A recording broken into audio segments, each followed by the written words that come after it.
Hello, everyone. If you like what I'm doing here, please consider subscribing, liking, and commenting. It would really help the channel out quite a bit. Thank you very much.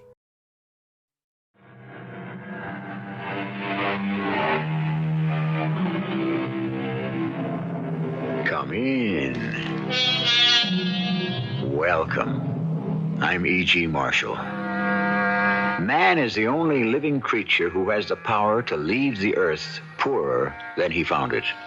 Indeed, there are those cynical souls who insist that the sun and the moon and the stars might have disappeared long ago had they been within the reach of predatory human hands.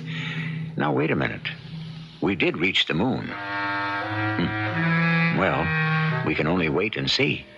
And hope. Are you sure I won't be intruding? No, never. These are fine people. I have every respect for a man of science, such as yourself. Come inside. Meet everyone. Friends, we have here Dr. Carstairs. How do you do? Now, Leopold, now. Hey. What was that for? That was for nothing. Now we shall get down to business. Again, Leopold.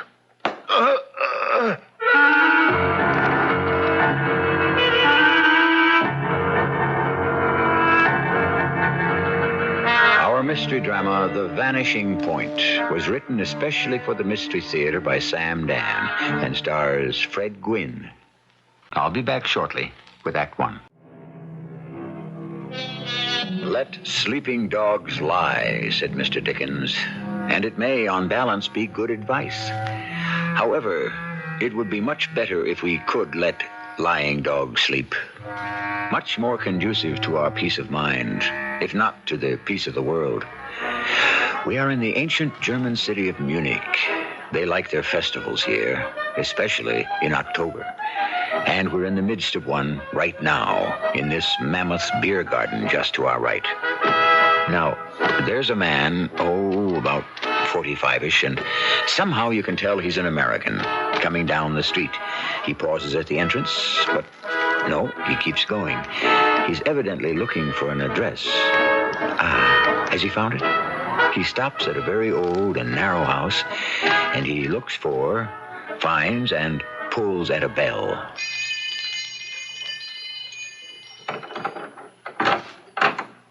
Yes? I wonder, could you help me? Fräulein, is it? Yes. I'm not even sure I know how to explain this. No? You do speak English? Oh, yes. That is rather fortunate. My German leaves a great deal to be desired. This is 71 Koln Street. Kolnstrasse? Yes. There was someone who lived here a long time ago. This goes back many years, even before the war. I'm sure he wouldn't be alive today. Why do I say that? He could be. He would be in his 80s, perhaps his 90s. I wonder if by chance you might know something about him. His name is, or was, Franz Wilhelm Klust. Does that mean anything to you? Franz Wilhelm Klust. Maybe I'm not pronouncing it right. Perhaps it's Klust. Franz Wilhelm Klust? Yes. I do not know the name. Oh, well, I'm sorry. I just thought I might find someone who could shed some light. I had this address, and that's all. Now I don't even know where to look. You might ask at the town hall. I did, and this was his last known address. I see. I'm so sorry I disturbed you.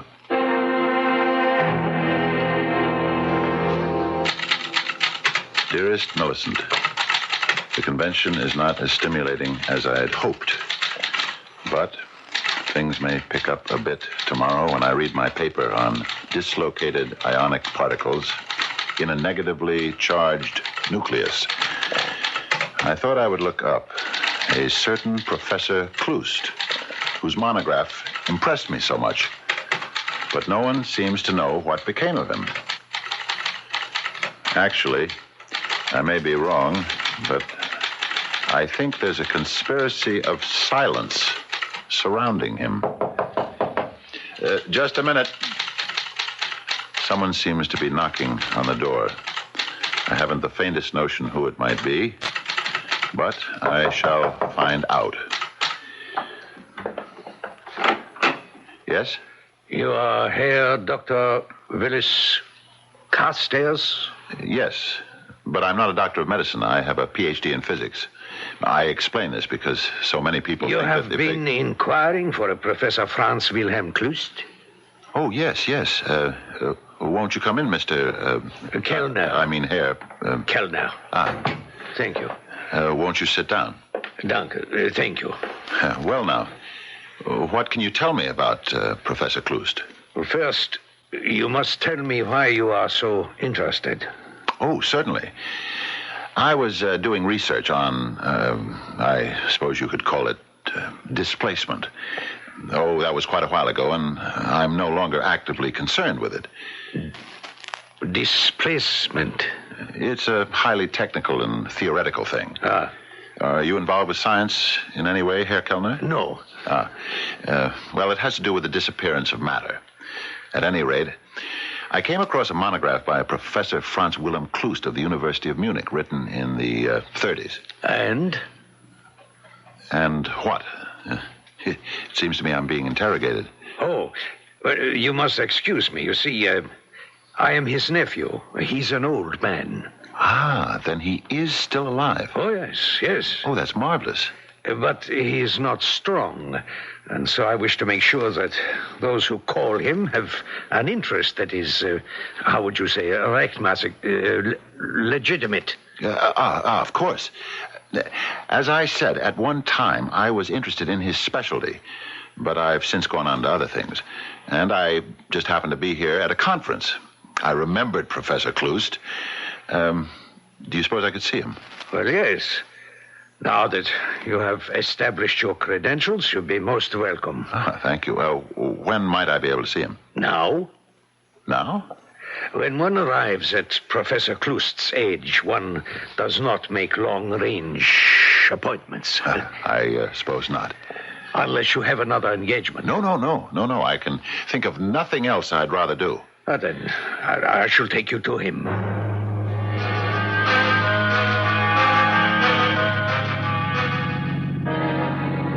Is it much further?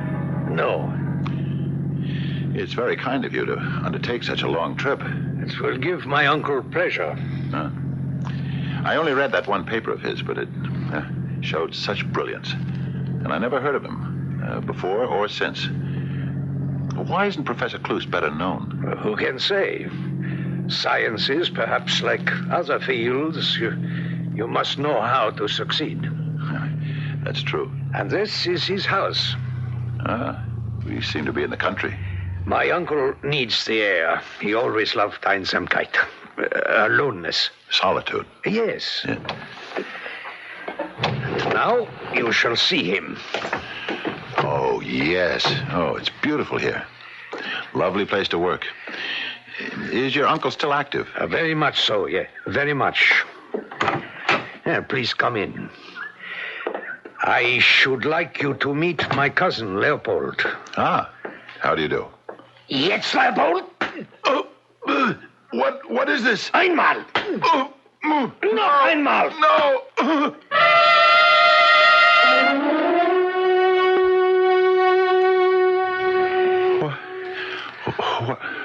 What happened? Where am I? Try this cold compress. You feel better. Wait. You and that... Leopold? Yes, that gorilla. Please. While Leopold is unable to speak, his hearing is perfect. He doesn't like to be insulted. What have you done? You brought me here and broken my jaw. No. Leopold is very scientific. There's no lasting damage. Pain, yes, but for a purpose. Oh, what purpose? You bring me, you lure me here under false pretenses. No, you are the one who travels under false pretenses. You, Professor Dr. Willis Carstairs. Me? This is why it was necessary for Leopold to teach you the rules. What rules? That we are serious people. That you must answer at once and truthfully. Answer what? The question. Why do you wish to see Professor Franz Wilhelm Klust? Well, sometimes you read something and you are impressed by the brilliance of the mind that wrote it. Isn't that so? It would be better if you answered my question instead of asking one of your own. But that's it. I was very much impressed at the time. It must have been 10... No, it was 12 years ago. And I just never forgot it. That's really all. We are still, I see, at the very beginning of things. Leopold? No.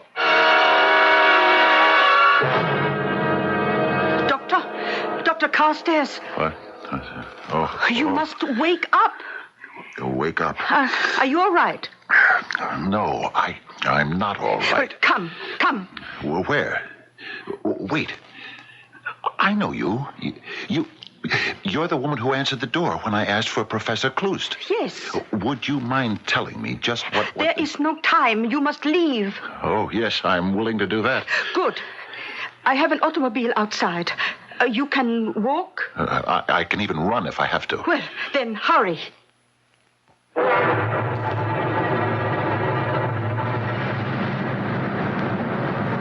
Who are you? I cannot say. And those men? I cannot tell you. And what is this thing about Professor Klust? I do not know. Madame, I am grateful to you for getting me out of there. Although for all I know, you're the one who may have got me in there. However, you and I both know you're not telling me the truth. Let me give you a word of advice. Forget everything that happened tonight. Forget? It was only a mistake on everyone's part.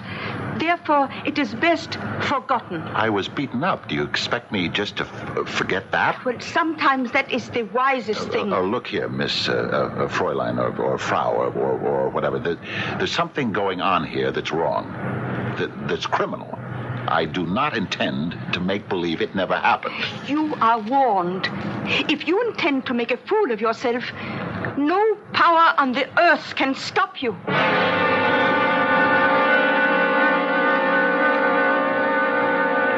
And so, Herr Inspector, you see, I felt it my duty to report this to the police. Yes, of course. Quite right. I haven't the foggiest notion what those people are up to. Do you? It is important first to see if we have all the facts in hand, nicht wahr? Certainly. Now then, you are Willis Newton Carstairs, American citizen, doctor of physics, teaching at the University of California. Yes. You are attending an international convention of physicists here in München. And on the night of May 21st, on or about 7 p.m. or 1900 hours, you called at 71 Kölnstrasse to inquire as to the whereabouts of a certain Professor Franz Wilhelm Klust. That's right. Now then, may I inquire, why do you wish to see this Professor Klust? If he's still alive, I'd like to discuss some ideas with him. He has a great mind. Oh, yes? And if he's dead, I just thought I'd like to chat with some of his associates or people who knew him. I had no idea it would stir up such a hornet's nest. Well, you did wise to report the matter. We shall try to find these people and ascertain what is happening here. But, Inspector, tell me, why should there be this fuss about Professor Klust? Well, I could not say. The man was an obscure physicist. Why should the merest mention of his name get me into so much trouble?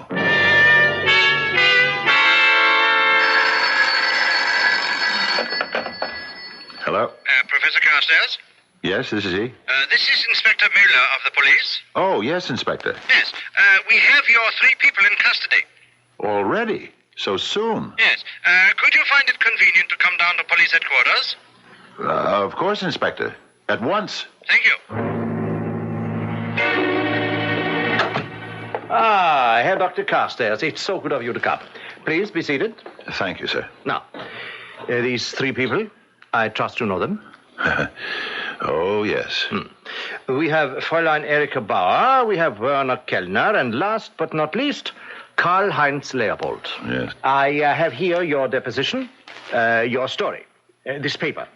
And also, I have on my desk this paper. It is a deposition sworn to by this lady and these 2 gentlemen. Yes? Yes.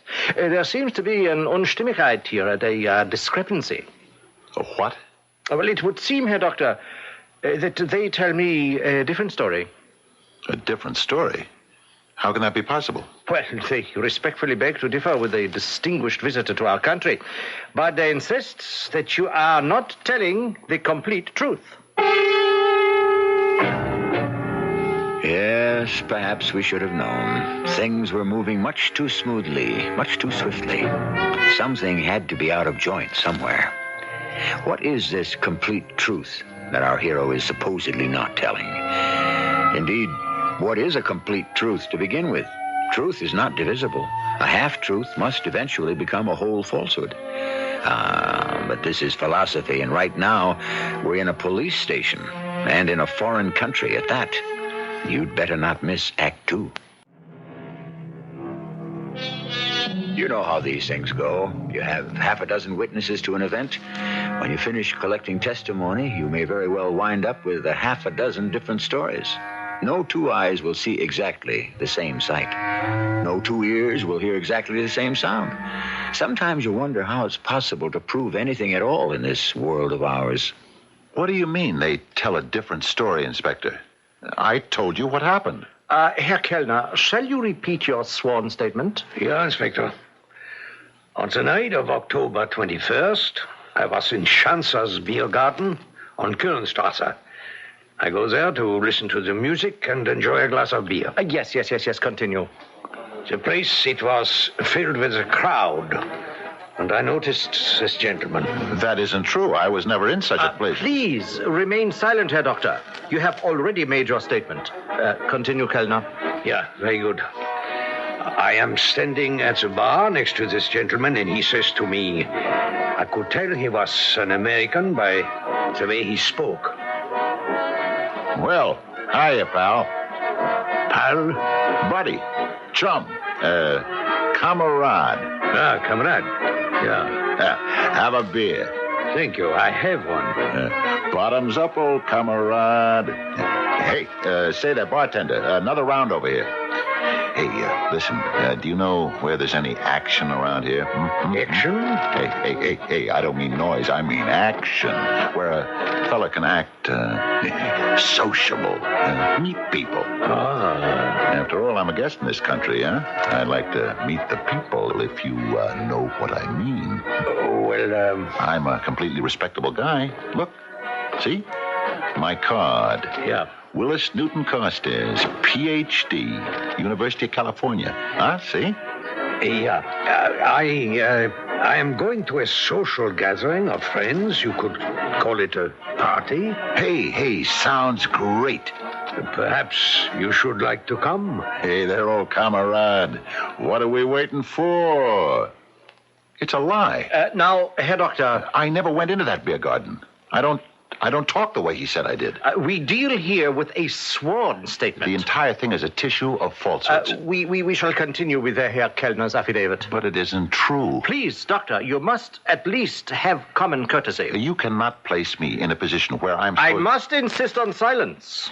Yes, continue, Herr Kellner. Thank you. And so, this gentleman and myself left the beer garden. It was to be a gathering of intellectual people. Fräulein Bauer here writes poetry, and I thought they would like to meet an American professor. And so I brought him to Fräulein Bauer's apartment. At once, I was sorry, because he behaved very badly. Hey, who's she? Fräulein Bauer, may I present Herr Dr. Carstairs? How do you do? Everyone I can, baby. Hey, Kellner, old comrade, is she a live one? I beg your pardon, Herr Doctor. Come on. Is there anything doing here? Werner, who is this person? Hey, don't pull that on me. I know what kind of a joint this is. Come on over here, sweetie. How dare you? Herr Doctor, I must ask you to leave. There seems to be a mistake. What do you say, Erica, baby? Please, leave this place at once. Hey, take your hands off. I must ask you to... I said get your hands off. Heinz! Prince Otto, do something! Come on, I'll take on the whole pack here. He was like a madman. It took 4 or 5 men, finally, to subdue him. Do you actually believe this, Inspector? There isn't a word of truth in it. Fräulein Bauer, Herr Kellner, Do you, either of you, wish to bring charges? Do they wish to bring charges? No. True, he behaved in a most swinish manner, but he was drunk. This affair might do him some damage at home. Then you are willing to forget? Yes. But I'm not willing to forget. Well, in that case, I shall detain you no longer, Fräulein Bauer, Herr Kellner, and Herr Leopold. Good day. Good day. Good day, Herr Dr. Carstairs. And if I may suggest, keep away from strong drink. It can create illusions. Inspector. Herr Doctor, the affair is closed. Closed? Yes. And consider yourself fortunate to be out of it so cheaply.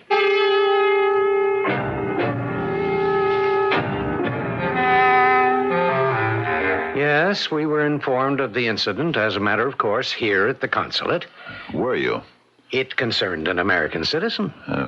Why haven't you done anything about it? My dear fellow, what do you suggest? In the first place, I suggest you don't call me your dear fellow.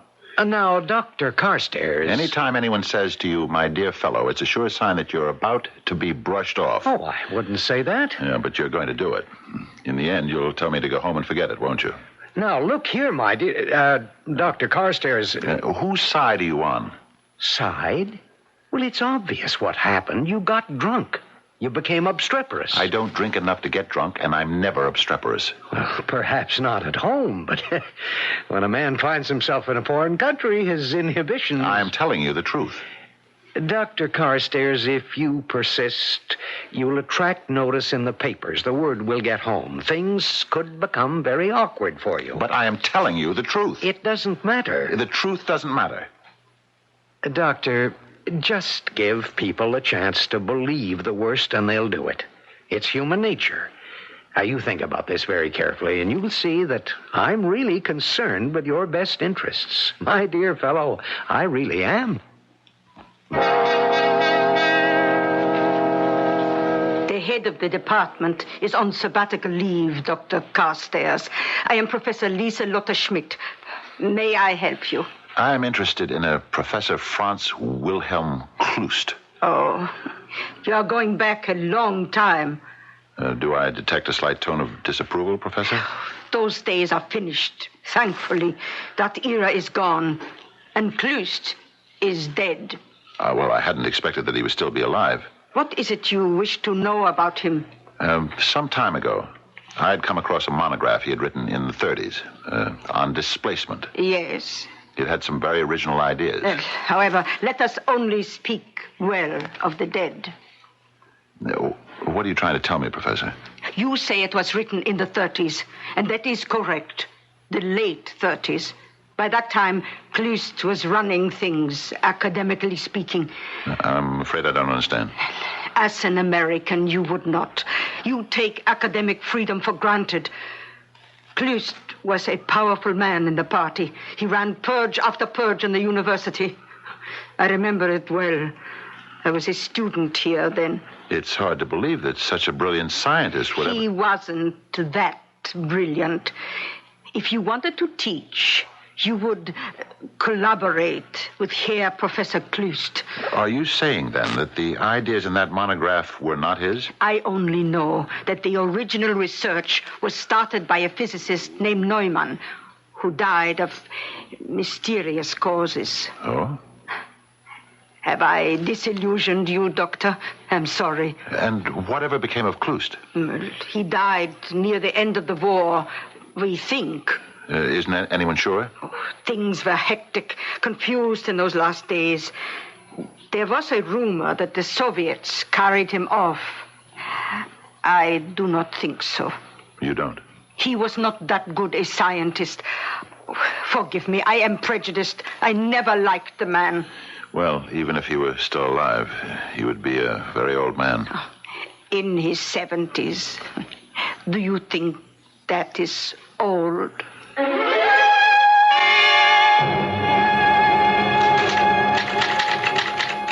Dearest Millicent, I'm beginning to see daylight. Although I must tell you, I still do not know what to make of it. Here is what happened. Trying to be as unobtrusive as possible, I decided to revisit the neighborhood where I had gotten myself into trouble the first time. I passed by the beer garden, and it was packed solidly with people. I decided to go inside. I was hidden by the crowd, and although it was noisy there was one voice that was very, very familiar. It seemed to stand out. Listen, friends. We shall succeed. Yes, we shall be a great nation. But we are a great nation. We shall be the greatest nation of all. We shall conquer through science. We have the greatest scientific genius of the world has ever known. He has been working with us, for our cause, all his life. Soon, he will be ready.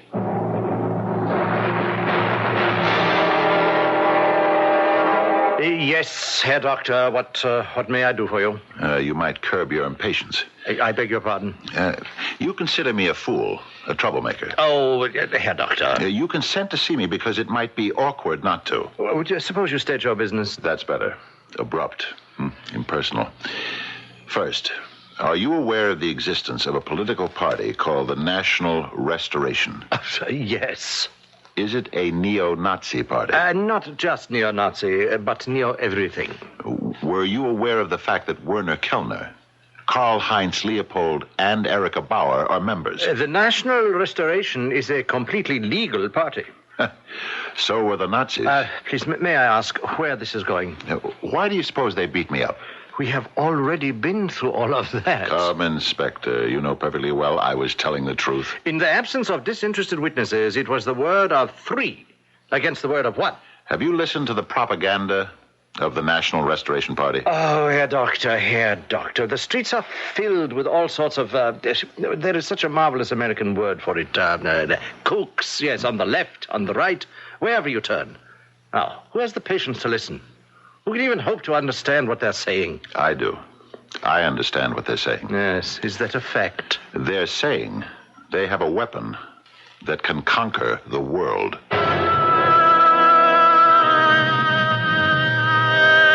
Is that what they're saying? Yes, it did seem that was what our friend Kellner seemed to be spouting back there in the saloon. But wasn't that just beer hall talk? And what if it was? Does that mean it shouldn't be taken seriously? Just how seriously is what you shall discover in Act 3. We constantly teeter between sense and nonsense, and the problem is, it's difficult many times to distinguish one from the other, especially the way perceptions, conditions, and styles and attitudes keep changing. But haven't we the right to expect that a learned, dignified, conservative professor of physics would be aware of the difference? It all depends. You're saying they have a weapon that can conquer the world? I heard Kellner make that statement. May I ask where? In a beer garden. Oh. Look, Inspector, just before the war, in this very city... that was before my time. There was a professor of physics named Franz Wilhelm Klust. Yes, I read about him. He died at the end of the war. That has never been established as a fact. Please, if there is a point to all of this, make it.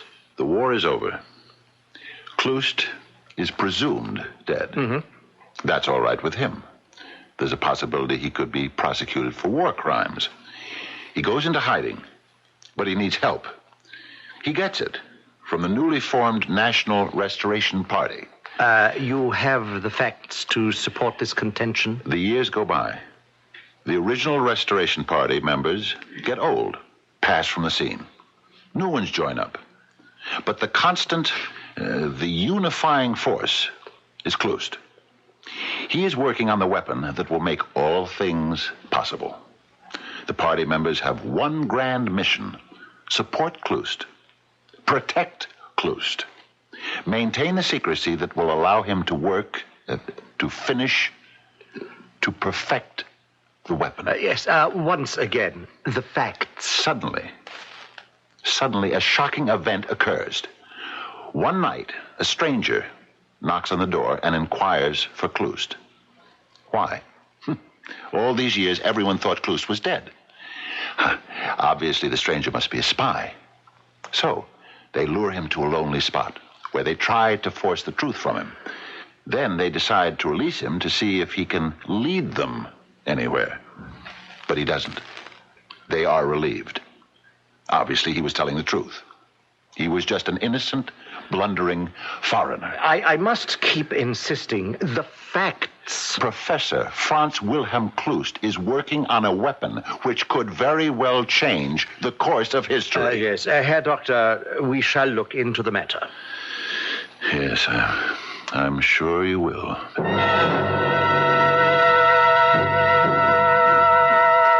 But I cannot understand, Dr. Carstairs. Just see that this is published, Professor Schmidt. You are saying here that you believe you can complete the final formulation of Professor Franz Wilhelm Klust's theory?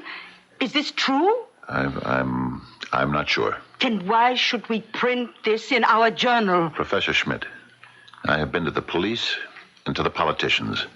The first consider me a drunk. The second insist that I am a fool. You must help me.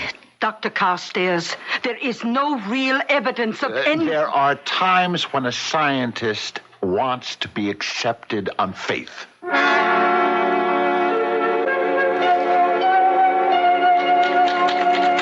Dearest Millicent, and now we shall find out. The journal appeared this morning. By this time, they will have read my article. If, indeed, there is a they, as I believe there is. Perhaps I shouldn't be doing this, but I cannot help myself. I cannot stop myself. I keep hoping now that I have been wrong. Millicent, there is a knock on the door. I knew there would be. I don't know what it means. I only know someone is knocking on the door. And now, of course, I must answer it. I've been waiting for it. Dear Millicent, to be continued. I hope. Just a moment. Herr Kellner and Herr Leopold. Won't you come in, gentlemen? I've been expecting you. Herr Doctor, both Karl-Heinz here and myself, we are armed. I understand. And so, shall you come quietly? The quiet way is always the best way.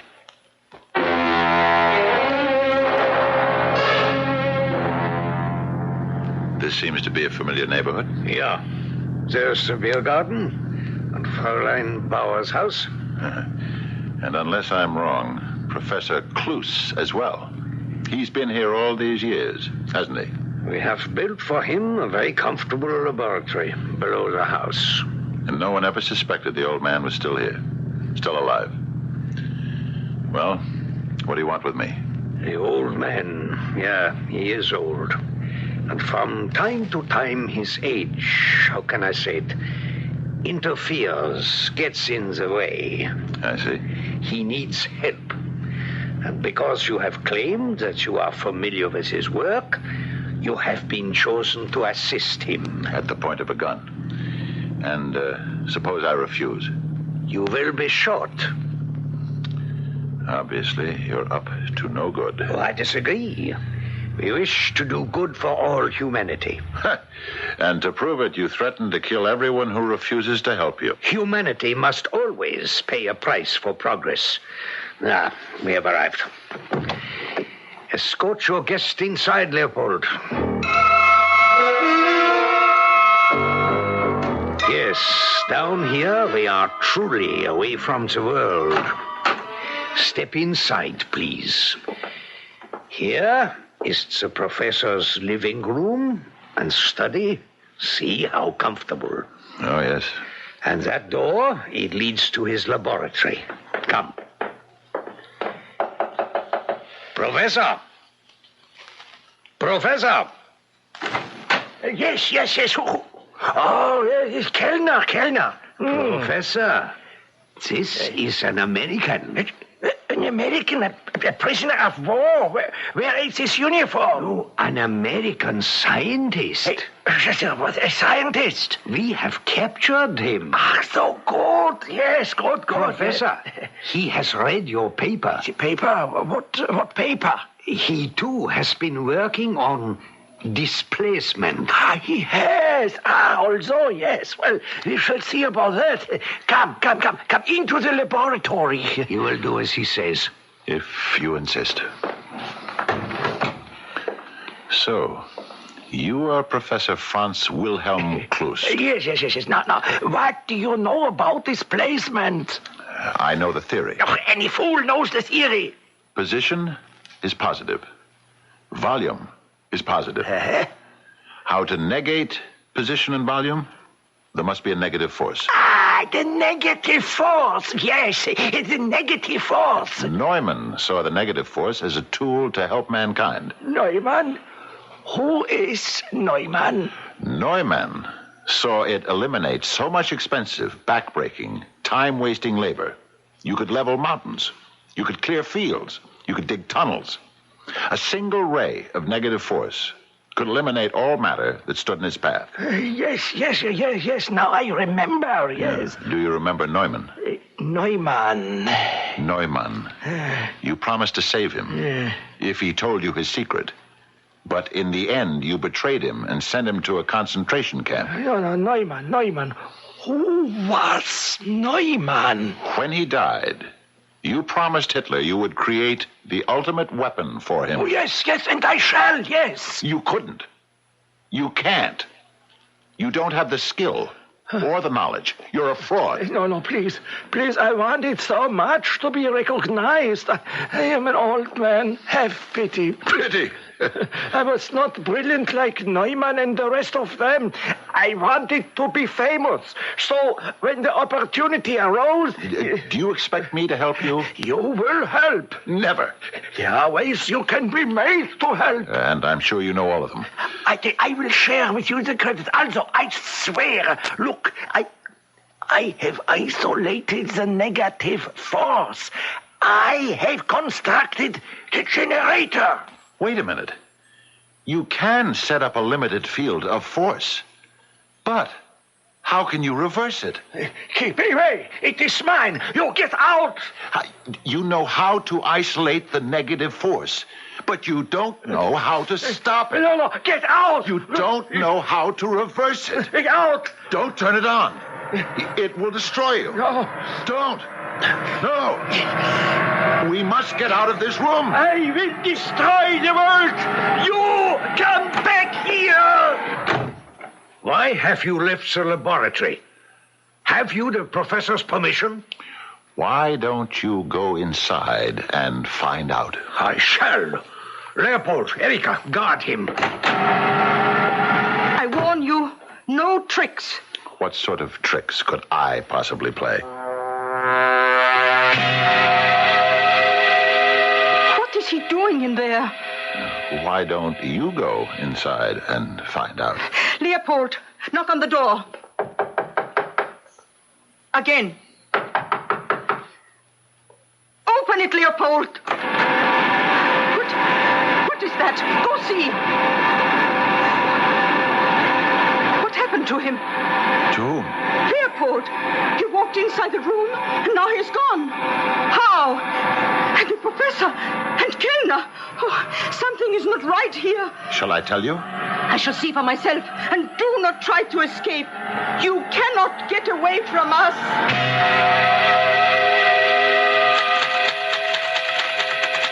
Yes, my dearest Millicent, what all of them did was walk into the field of the negative force, which displaced all of their positive atoms. In layman's language, simply made them disappear. So, deep down in a hidden cellar at 71 Kronstrasse in Munich is a negative force generator, which is creating a small negative force field, and it cannot be shut off. I don't know how to do it. I don't even think it's possible. And anyone who goes into that room and gets within range of the field, well, however, who is going to bother? The police? The consulate? No one believes me. Yes, it's a great weapon. Perhaps it's the ultimate, because it destroys both killer and victim at the same time. Now, if only all weapons were like that. If only. And so the secret stays where it belongs, in a cellar, where no one is ever likely to disturb it. And if anyone does, well, it's too bad. There is a practical moral and a theoretical moral to our story. The practical moral is be careful when you're poking around in strange cellars. And if you want the theoretical moral, just wait for my return shortly. The first weapon was a man's, or even a woman's, fist. It was created by instinct. The second weapon was invented by science. It was a stick or a club. And once unleashed, science marched on. Over the centuries, it introduced and refined weapon after weapon. Ah, yes, we ask ourselves, where will it all end? Perhaps it will never end. Perhaps it will only disappear. Perhaps, as the title of our story suggests, we simply shall reach the vanishing point. Our cast included Fred Gwynne, Bryna Raeburn, Benson, and Earl Hammond. The entire production was under the direction of Hyman Brown.